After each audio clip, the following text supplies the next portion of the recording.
Kryeministri në detyrë Albin Kurti dhe kryetari i Prishtinës Porparim Rama u përballën sot me njëri tjetrin gjatë vendosjes së burthemelit të qerdhes në Bardhosh.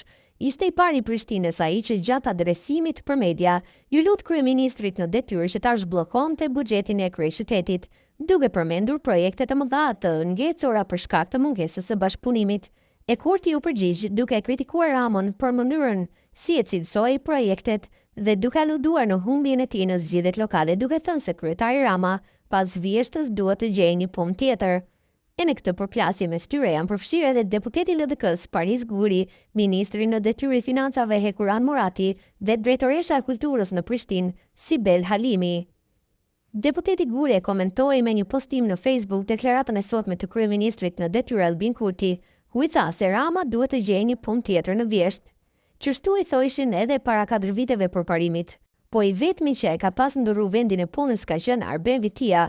Shkroi Guri, duke kujtuar se Arben Vitia i kthyer në Ministrinë e Shëndetësisë përkohësisht ishte bërë udhëheqës në një laboratori privat pasi kishte humbur zgjedhjet për kryetar të Prishtinës.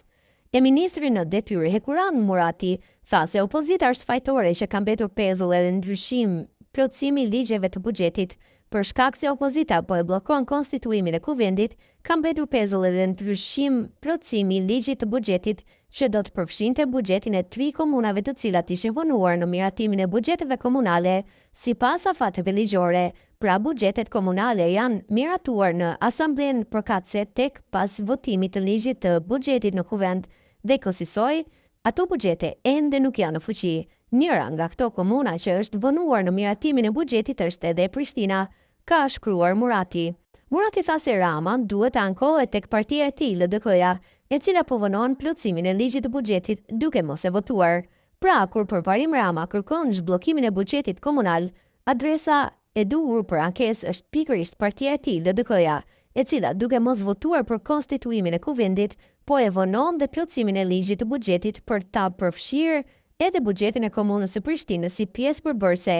Megjithatë, mos hyrja në fuqi e buxhetit të komunës së Prishtinës nuk e ka ndalur Porparim Ramën edhe LDK-n që të nënshkruajë kontrata milionëshe e të shpallin tendera milionësh pa kurfar mbulese në stil aksham pazar, duke shkelur kështu ligjin për financa publike dhe atë të prokurimeve publike, ka shkruar ministri në detyrë i financave. Ai ka theksuar se për këtë shkelje do të duhej që mund të ishte aktivizuar prokuroria, por deri më tani nuk kemi pasur asnjë veprim nga ana e tyre. Në këtë përplasje është përfshirë edhe drejtoresha për kulturë në komunën e Prishtinës, Sibel Halimi, e cila ka quajtur shpellar Albin Kurtin.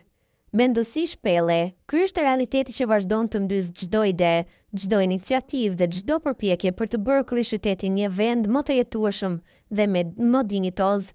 Në vend që të mbështesim punën dhe përkushtimin, gjejnë kohë vetëm për cinizëm, të paskrupull dhe blokada të vazhdueshme. Është e pabesueshme ku kemi përfunduar pa parlament, me institucione të paralizuara dhe me barriera të vendosura me qëllim, vetëm për të mbajtur vendin peng të një mentaliteti të kalbur, ka shkruar Halimi në postimin e saj.